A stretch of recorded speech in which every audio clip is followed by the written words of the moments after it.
Good evening, everybody. Welcome to the Private Property Farming Podcast. My name is Mbali Nwoko, and thank you so much for joining us this evening.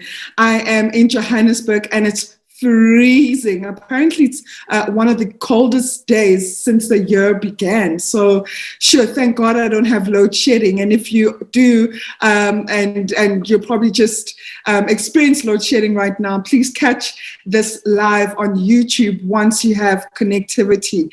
Today, we're speaking to a young entrepreneur, an agripreneur. He started his organic garden in 2020, just in the midst of lockdown.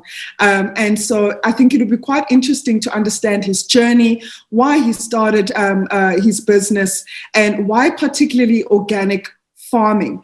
But I think the biggest shock here is that he's a social science third year or final year student at the University of Fort Hare. So I'm really curious to understand how social sciences meets organic farming, and he's based in the rural Eastern Cape. So I want to know, how is farming like, or starting organic farm in the rural Eastern Cape, and what have been his challenges thus far, and most importantly, his successes. And maybe we could learn a thing or two from this young graduate, young entrepreneur. And so if you're a graduate watching us, I think this is an episode tonight to learn from, because every farmer does things differently. And I think with the high unemployment rate, it's so important to learn from other people's story. And I think the fact that he's a young graduate, maybe there's some gems and learnings that you could take from his journey.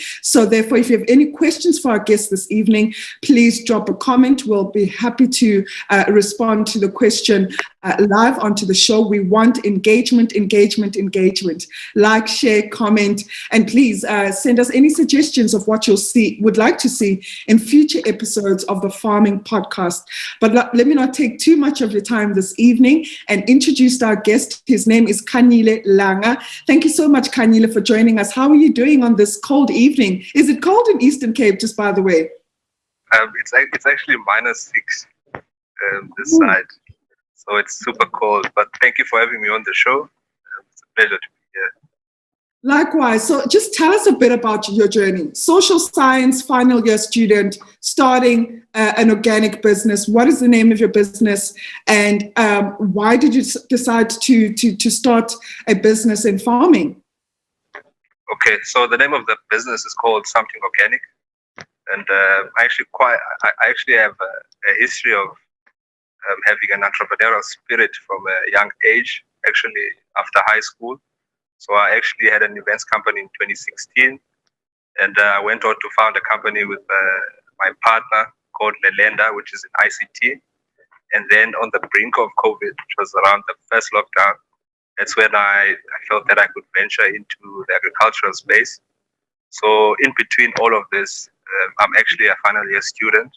So I'm actually having to alternate between the two sides. Right. And how is that going? I mean, final year students, starting businesses, leaving another business. How are you managing all of this at a go?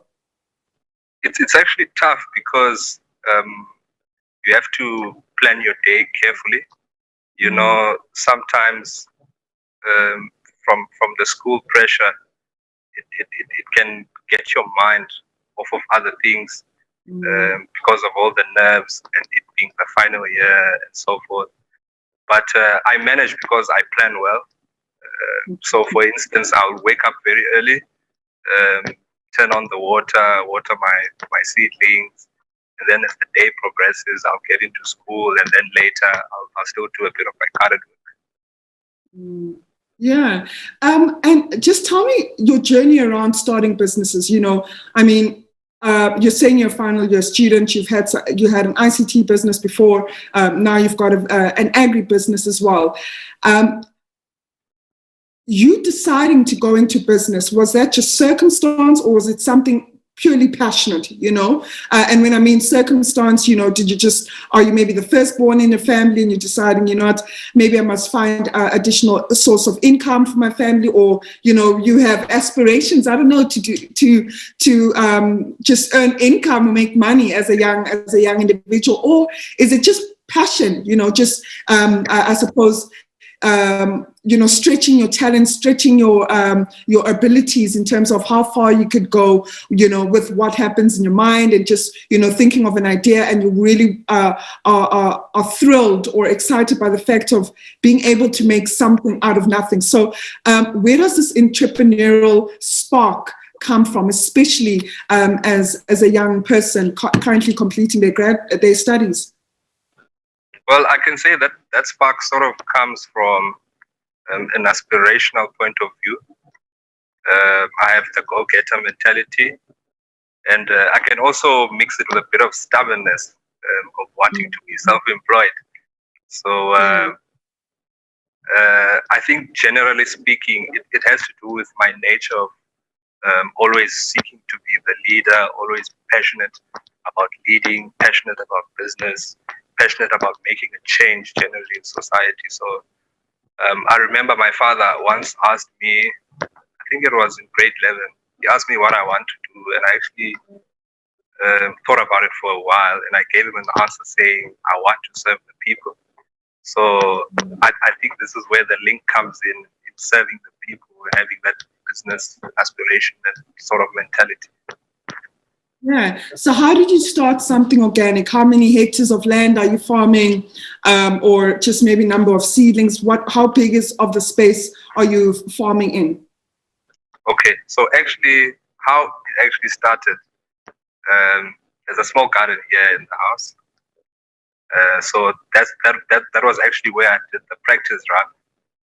And I think I actually failed in the first 3 months. I think it was around, was it just on the brink of winter? So I planted some cabbage, some broccoli, some lettuce, all variety. And the results weren't so pleasing. But over time, in farming, it's a trial and error basis. You always learn more, and you try to trace back your steps in terms of what went wrong and what went right, even in terms of preparation, timing, and all other elements. So it was not only up until towards September that I tried again, within the same COVID period of lockdown. And what actually led me to fight and continue was the actual state of mind that we were all in during COVID, having to stay at home, feeling sort of imprisoned. So the garden was sort of my getaway space to find my peace and just to go about my day, normally. So I managed to harvest some sweet corn, some beautiful sweet corn, some butternut, some lettuce, and towards January it was potatoes and green peppers, of which were of superb quality. So that's what led me to continue going. So the story of the garden is actually that, in the rural homestead, there's a lot of unused or rather unoccupied spaces that are actually already fenced in most instances. So for an example, you as the host, you may have a residential place here, and maybe you relocate to Joburg or Cape Town, so it's left here in the rurals, it's locked, but there's huge space. So then I approach you, and then I ask your permission to work the land. So that's how the first garden came about, which is actually 1.5 hectares. Right. And are you using that entire space? Who taught you about which cultivars maybe to buy from? How did you set up your irrigation? Because, there's a lot of people, Khanyile, that want to start farming. I, as a farmer, get those requests, people requesting me to mentor them because they want to pursue their passion into farming. So how did you, navigate your way around, firstly, irrigation, deciding what cultivars? And I think I also want to give you an applaud because, you took the initiative of finding a land. You knew that, a lot of people have relocated. There's land at home that's unused. And that's a number one thing. I think when the podcast started, the first topic was about how do you find land, because that is like the number one asked question. So, thanks for clearing out a way in which some people could find and have access to land, but just take me through the actual production, without having any farming experience. What cultivars, how did you come about choosing cultivars, growing the crop? You're doing organic gardening as well. You've had some trial and error, and also just the irrigation, or just setting up pretty much this 1.5 hectares. Yeah. So that was the pretty intense part. Having to actually work the field. When you get unoccupied space, a lot of weeds, a lot of growth, and a lot of foreign plants and so forth that you have to first remove and weed out. So I called this other old man who is also a local. He had a tractor. So he was the one who came onto the site just to survey what's happening. Are there any rocks and so forth? And then he's the one who actually helped me to plow. And his advice after we actually started plowing was that we actually don't need any fertilizers, because this piece of land hadn't been used for quite some time. I think it was almost close to 15 years. So we can also actually say it was similar to a sleeping beast sort of situation. So the irrigation part, I just had to go to hardware stores. There's a local store in Kunubi. It's called the Koperasi, the co-op. So I actually told them when I got there how much space I have. They are the ones who actually recommended that I'll be needing 4 tap points. I'll be needing a certain length for drag lines for the irrigation. And I'd also be needing sprinkler heads, tripods in a certain quantity and so forth. And when it came to the planting of the seedlings, after having plowed, I actually got some young people here from the community to help me prepare the land. Some of them were experienced, some of them inexperienced like me. And I got the seedlings from Ruby as well, of which, with my inquisitive mentality, I just also asked the people from the seedling farm in Kunubi to tell me more about the calendar, when to plant. For an example, a cabbage is resistant throughout the whole year. A certain cabbage, there are some things you have to grow in a certain season and so forth. So that's where I got the guidance as into what to plant accordingly and how to plant it, spacings and so forth. So deciding to go organic was simply because you had obviously seen that this land has been untouched for over a decade. And, Eastern Cape is a very rich place where land and natural resources is concerned. And it's so refreshing to hear a young person speak about just taking the initiative, asking questions, most importantly. And I'm glad that, people from the Koperasi have given you information on how to start, where and how. Tell me about the reception from the community when they see you as a young person starting your own organic garden and pretty much a small scale farm. How did you come about, with financing this initiative? Because there are a lot of young people who want to go into farming, Khanyile, and, some of their barriers is that not only is it land, but the most important one is access to finance, a bit of startup capital to actually start farming. So, and also a bit of working capital so that you could employ people, in the village and so forth. So how did you approach your journey where financing is concerned? So from a financial perspective, it's more of a self-funded approach, even with the methods that are used, me choosing the organic route, me choosing the cost-effective method of acquiring your space whilst you're away, and you having to take it back if you come back, and just me using what I have, because I'm actually a small-scale farmer.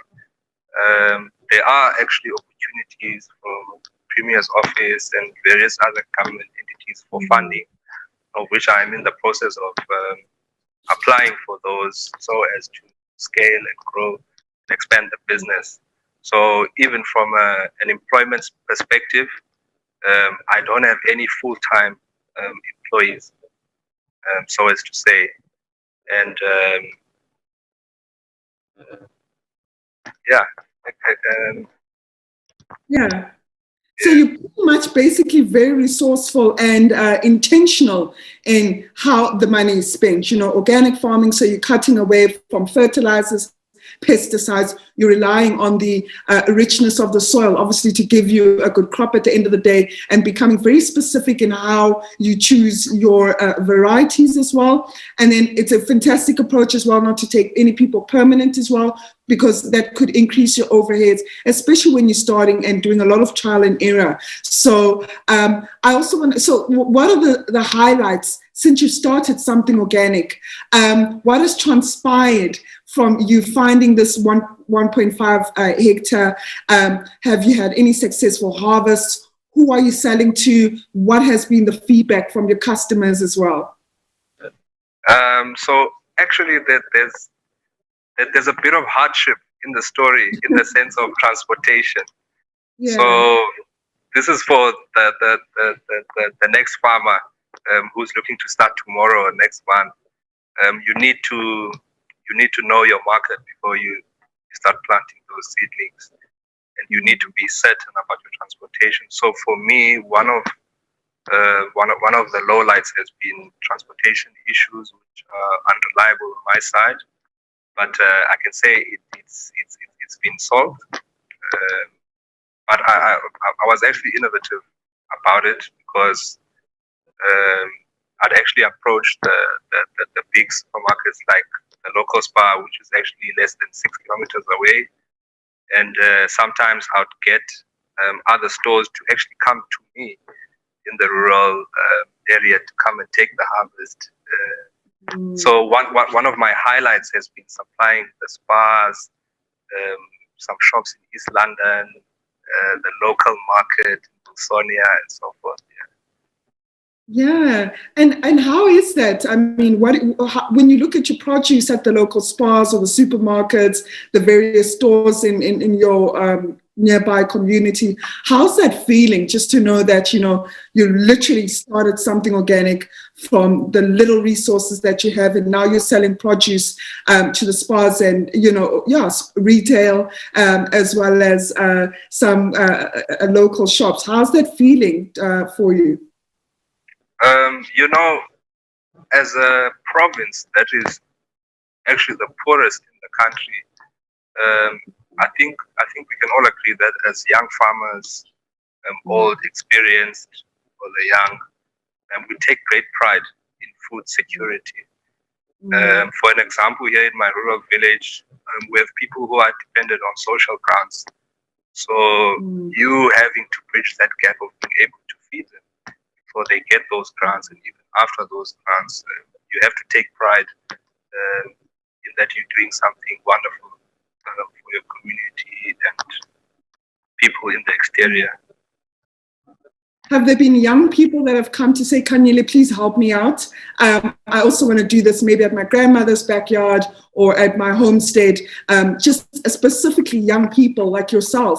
Have they come out and said, I'm seeing you farming, I'm seeing you selling. I also want to start this out and, earn additional income. Have there been any individuals that have approached you since you started? Yes, I've actually had a lot of young graduates from the Tshwane area, Gauteng, actually wanting some advice and some knowledge from my side, especially when I had my first publication with Food for Mzansi.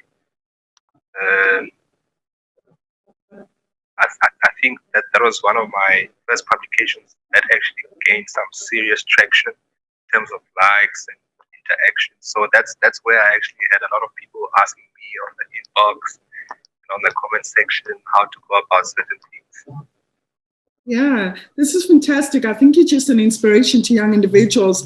We've got a question here, Khanyile, from Privo, that came from Instagram, saying, good evening. Approximately how much would one need to put aside to start farming on 1.5 hectares like this? Okay, so one would have to consider securing the 1.5 hectares with fencing. So you need fencing, you need poles, You need your tap system, so which on average you need about 4. You need your drag lines, or perhaps if you want to actually use the watering can method, which is also cost effective if you have time on your hands. This should cost you anything between 10 to 15,000 rands. 10 to 15,000. Yes, and this is because starting a farming practice is actually capitally intensive. So yeah. if you want to perhaps start on a super small scale, 1.5 hectares is just a bit too tricky.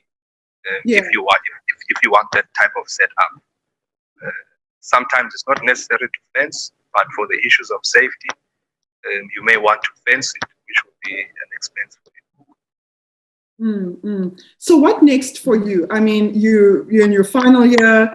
What happens if you graduate and you need to move to the city? Are you going to abandon this 1.5 hectare, or rather something organic, your business, which is called? Would you abandon your business and seek a better opportunity in the city? Because, I mean, let's face it, you're a young graduate. You said you're 27, I think. Or is this something that you really want to pursue? Over and above you graduating, do you really want to grow something organic to maybe becoming a full-on farm production, maybe not only on 1.5 hectares, but going to 3, going to 5? I mean, like you said, there's lots of abandoned land back home. So would you look at starting or a production on other sites? So what's the future looking like for you and something organic? So post-graduation, with a number of people who have actually asked that question, and I always say to them that I'm passionate about the Eastern Cape, and I think I can make something. I actually believe I can make something of myself within this same beauty of Eastern Cape, because people forget how beautiful the province is, despite all the lackings, the inequalities, and so forth. So I actually want to stay here and fight, perhaps expand. Get into the animal side, maybe piggeries, chickens. But for me, my 20s are all about learning, so that by the time I get into my 30s, I would have known my story on the road to being a commercial farmer. That is fantastic. And please don't leave the industry, because we need many, many young people in the sector to obviously grow the industry. But just your final words, Khanyile, based on your journey, based on who you are, your entrepreneurial spirit, etc. What advice would you give to a young person watching you tonight and hearing your story, maybe who's read an article about you on Food from Zante, like you've said, and they're seeing you for the first time on the Private Property Farming podcast and hearing your story directly from the horse's mouth? So what advice would you give to a young graduate who maybe has completed their agri qualification, is looking to start farming? What advice would you give them?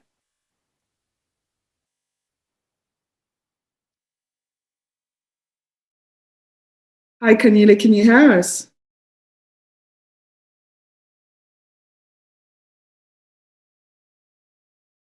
I think we might have lost Khanyile there, but we were just at the end of the show where I was just asking him what advice he would give to young graduates wanting to pursue a career in farming. But I definitely learned a very, very valuable lesson, and which is, I think, everybody could obviously take a lesson as well from what Khanyile said, is that when you start, definitely ask questions. A lot of people in the industry are willing to help. They would give you the advice in terms of what type of seedlings to start with, how the irrigation setup should be, especially on a land that has not been cultivated, and obviously assessing the environment. I mean, know the history on where you're farming, what was being previously cultivated there, and for how long, because this could obviously determine the success of your business in a few years down the line, or it could really break your business, And from what he said is that he used the knowledge from the people in the community who knew about the area.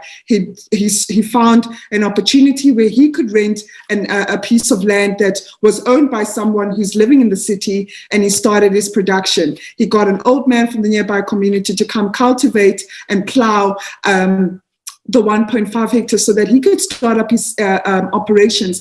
And his decision to go organic was simply because, the land has been abandoned for about 10 to 15 years. Nothing had been done about it. And so obviously he just capitalized on,